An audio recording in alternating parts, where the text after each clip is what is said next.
Please, wala kailangan pasabihin ni Hillary. Ang daming tao dito. Para mabayaran na natin yung utang kay Bossing, di ba? Nabuo. Who's there? I can hear you. Hinahanap ko kasi yung toilet. May kasama ka ba?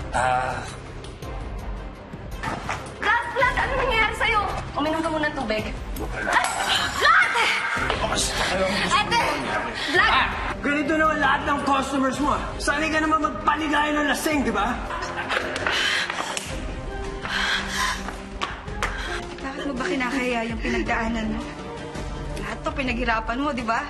Tignan mo, nahanap mo pa ako. Nandito ka ngayon dahil sa pagsisikap mo, ate. Wala nang iba. Is this about that Diana girl again? Siguro iniisip ni Vlad that all you're concerned about is that Diana. He's your son. He's not just like any other employee.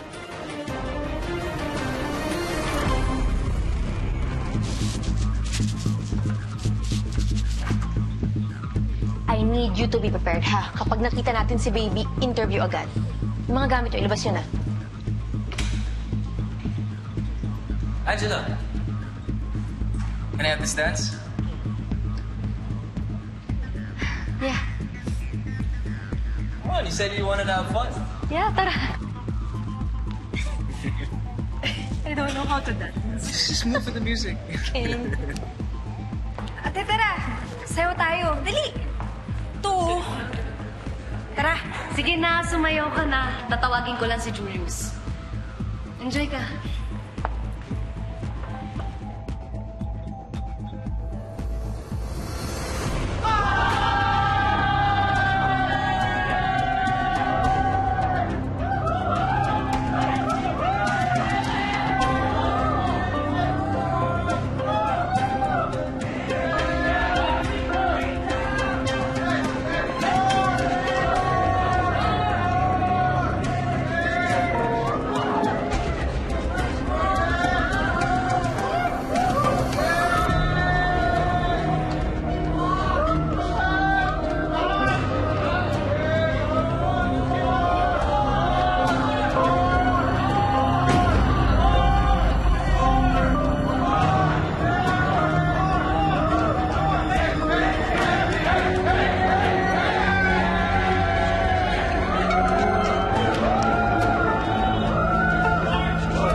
Anong ginawa mo? Ha? Anong ginawa mo?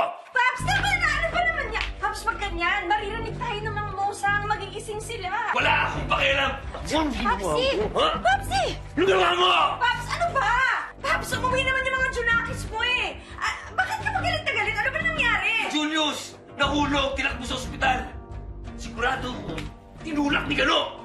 Ba't naman ako, Papsi? Hoy, nagkita tayo doon ha. Alam ko kung anong pakay mo ha. Sigurado ako, gusto mong nakawan sila Diana pero nahuli ka ni Julius kaya tinulak mo! Paps, ba't ko gagawin? Hindi naman ako tanga. Alam ko naman na maraming tao doon, no?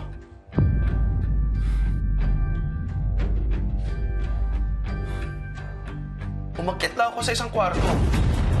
Naghanap ng mga pwedeng makuha. Alas, pera, ganun.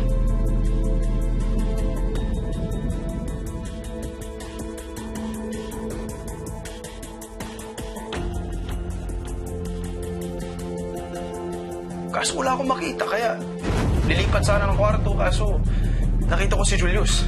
Kaya umatras ako.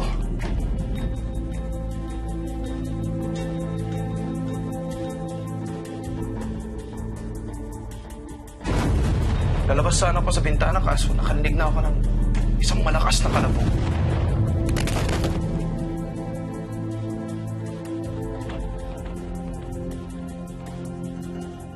Pagsipin ko, nandun na si Julius.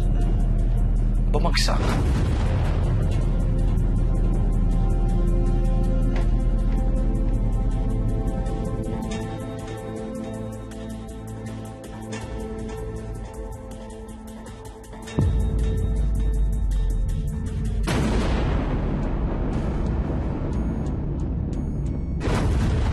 Pero Papsi, wala akong nakuha. Kahit dumiretso na ako dito eh. Alam ko naman magkakagulo doon. Hindi ako naniniwala sa'yo. O nga naman, Paps, hindi naman ganun katanga tong si Kano para pumatay mismo doon sa party. Maraming makakakita. Ganun kayo katanga! Hoy, siguraduhin mo lang na hindi kami madadamay sa mga kalokohan mo, ha? Dahil kung kami madamay lahat, ako mismo magdadala sa presinto. Mga kabubuhan nyo, ang ikamamatay natin lahat! Isa ka ba?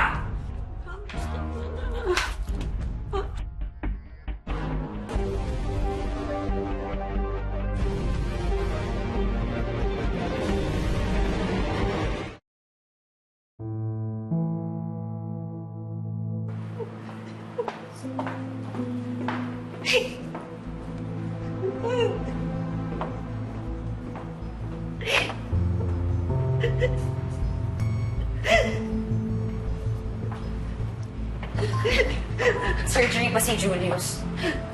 Gaano katagal daw yung operasyon? Kamusta siya? Ano nangyayari sa loob? Walang sinabi yung doktor.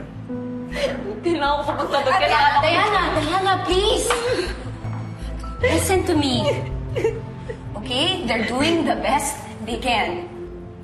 Okay? Kuha lang akong tubig.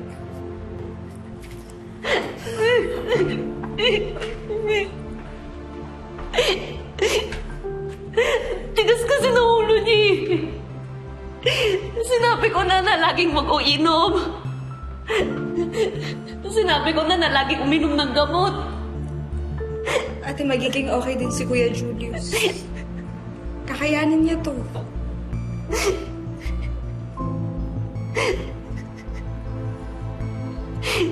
Hindi ko alam yung gagawin ko, Amy, pag nawala siya.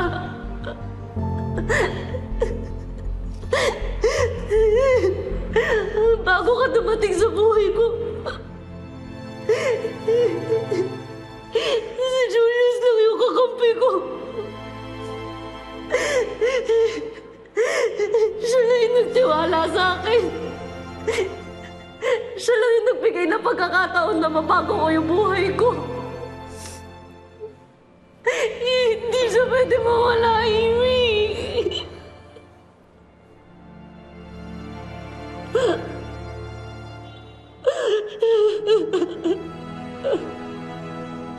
Ano ba talaga nangyari kay Dad? Paano siya nahulog? Hindi rin namin alam, Kuya. I just heard Tita Diana scream and the next thing I knew, nakahandusay na lang si Dad.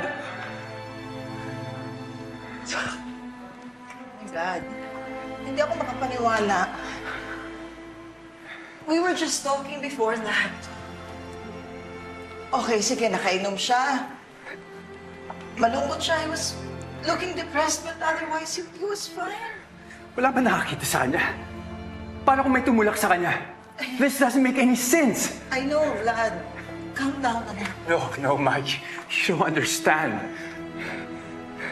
Our last conversation. I said some terrible things. Really, really bad. I know. You told me about it, anak. But we all have to calm down. Yung mga doktor, ginagawa nila lahat para masave ang daddy ninyo. I'll just check on Tita Diana. I'll save my update. Okay. Ma, I need to talk to him. I need him to be okay. I know. That's why we have to be hopeful. Na, that your dad will make a full recovery. I'm sure yun din ang gugustuhin niya. Gusto niya kayong makita ang dalawa. Kayo ang unang-unang gusto niya makita pag dumilat ang mga mata niya. No one is ever enough for the great Julius Lamadrid. Well, except Diana, of course. Diana this, Diana that, si Diana Manhardo nito, si Diana dito. And I heard that. Nagagawin mo siyang member ng board? What did she do? Ano, isipin natin, anong ginawa? He deserves to be on the board, Vlad. I don't get it. Paano mo naisip na gawing isang executive? Yung katulad lang. Ano? Magaling sumayaw? If you just trust me, you wouldn't need that whore! Damn you! Shut your mouth!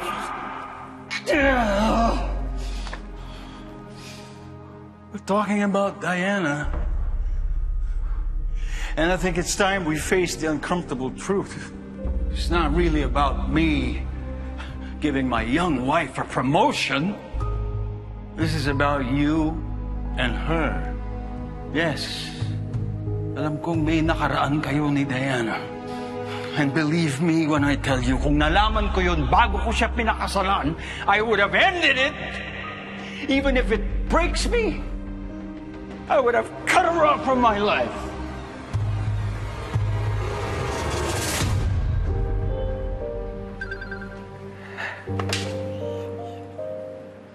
Vlad, Yeah, we need to go to the operating room.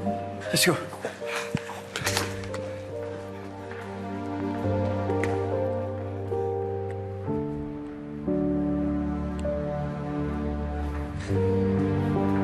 Ilan, how's that? How's the operation? Mrs. Lamadrid? I'm sorry. We tried our very best.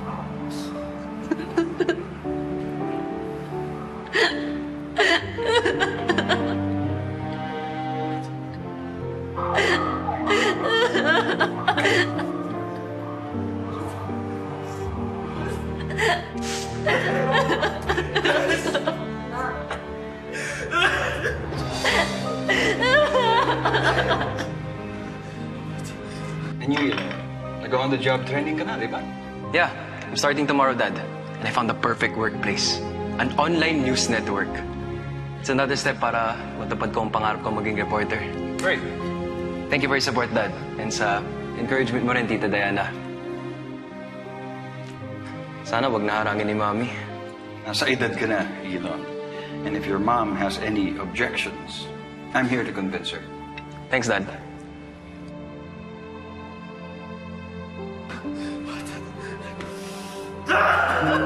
So I'm not good enough. Just say it. Your son is not good enough. But remember this, Dad. You won't be here forever to protect Diana.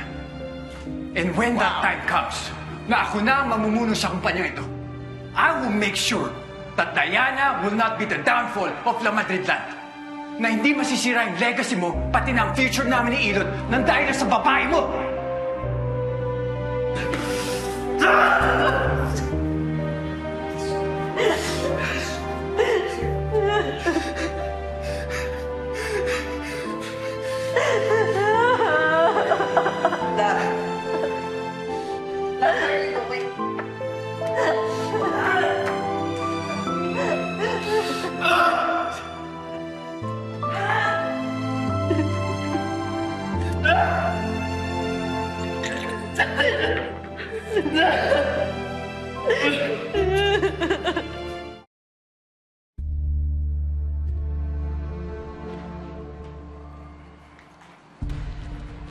Meneses, may update na ba doon sa nangyari sa bahay ng mga La Madrid? Wala pa po eh, pero nagbilin po si Epe. Pumunta raw po kayo sa opisina niya pagkarating niyo.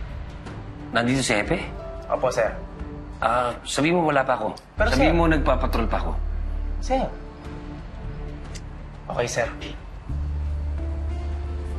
Saka na, sir. Napatawag na tayo ni Epe.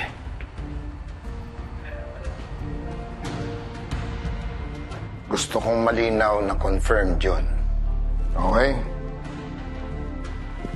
Yeah, I'll get back to you, mamaya.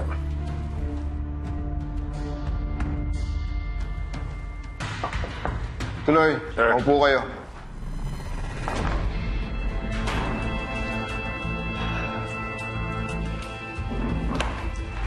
Morning, Chief.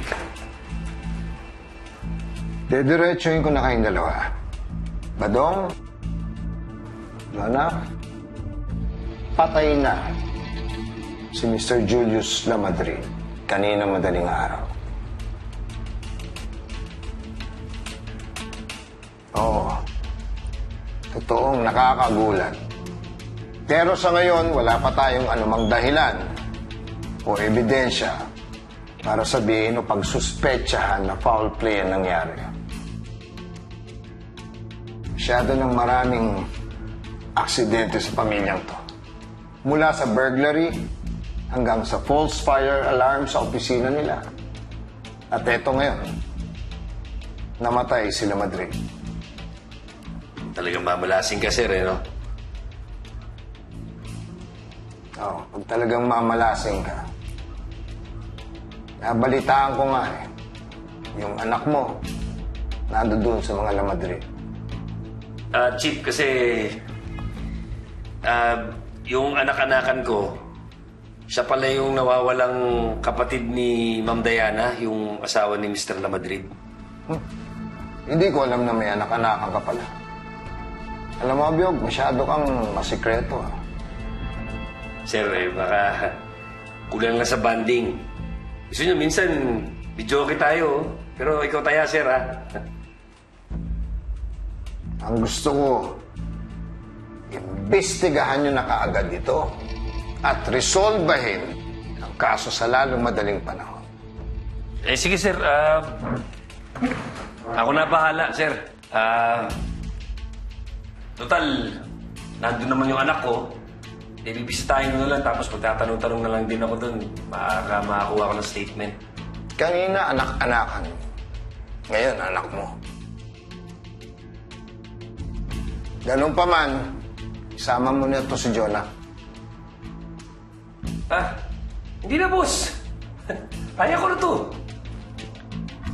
Alam mo, Abiog, kaya ako hawak itong file mo. Ang nakasaad dito, wala kang partner ng matagal na. At eto namang si Salvador, walang bisor. Walang kukuya-kuya-kuy sa kanya. Kaya simula sa kasong ito hanggang sa mga susunod pang kaso, si Salvador ang partner mo. Is that understood? Yes, Chief. In fact, that's an order. Yes, sir.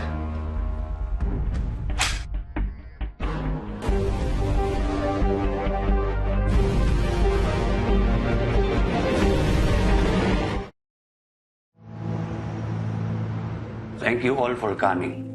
Excuse me, attorney. Why is she here? Vlad, please. Kailangan ko ng kasama.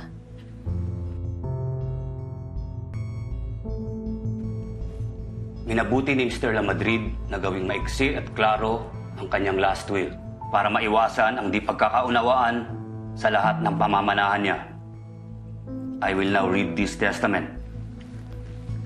Ako, si Julius S. Lamadrid, Pilipino, na sa tamang edad, ipinanganak noong October 10, 1967. Nakatira sa 67 Serena Heights, Ladrona City, nasa maayos na pag-iisip at kalagayan at nanunumpa ayon sa aking sariling desisyon na walang halong impluwensya o pananakot kanino man, ay idinideklara ang instrumentong ito bilang aking huling habilin o last will and testament at nakasulat sa wikang Tagalog at Ingles. At ngayon ay idinideklara ko na sa aking bunso, si Elon S. Lamadrid, ipinamamana ko ang bahay at ang 10 hektarya kong lupain sa Laguna. At ang aking gitara, sa pag-asang hindi niya bibitawan ang kanyang passion niya sa buhay niya. What? Sa aking panganay, si Vladimir S. Lamadrid, ipinamamana ko ang lupain ko sa Batangas at ang maliit na bahay sa Taguig, ang unang opisina ng Lamadrid Land, para paalalahanan siya sa lahat ng malalaking puno sa mundo ay nanggaling ang maliliit na binhi. That's it? Sa aking dating asawa, si Jacinda S. Lamadrid, iniiwan ko ang rest house namin sa Tagaytay at ang una naming bahay sa Las Piñas to remind her of our youth and better days. Sa aking asawa, si Diana P. Lamadrid, iniiwan ko ang natitira kong pera sa bangko worth almost $250 million pesos. What? Ang aming tahanan and my remaining shares in the Lamadrid Land and Realty dahil alam kong itutuloy niya ang vision ko for the company. I hope hindi ako bibiguin ng huling habiling kong ito. Umaasa ako na maaalala ninyo ako mula sa magaganda nating alaala. And remember that everything I did out of love. Mamahal, Julius Lamadrid. Attorney, there must be some kind of mistake. How come she gets all the money? This is unacceptable! Sorry, Mr. Lamadrid. Ito ang nasa will ng tatay niyo.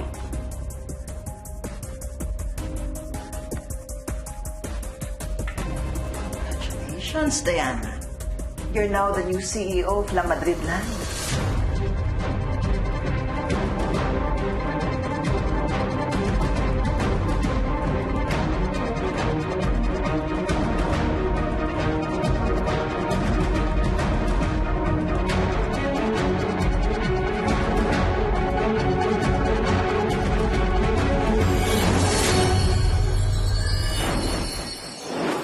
Julius Lamadrid died. Nangyari yon after Diana was publicly shamed. The headline practically writes itself. I don't think Diana's past is newsworthy. Dapat angle na tutukan ay yung pagka-reconnect ni Diana kay Amy. Dahil simula nung nagkanta malas-malas ng mga Lamadrid. Baka nga kinoreograph mo pati pagkamatay niya eh. Wala naman ho sigurong kinalaman si Ate Diana sa pagkamatay ni Kuya Julius. Isa ka pa. I know a snake when I see it. I will use all my power to put you in jail. Pira-pirasong paraiso.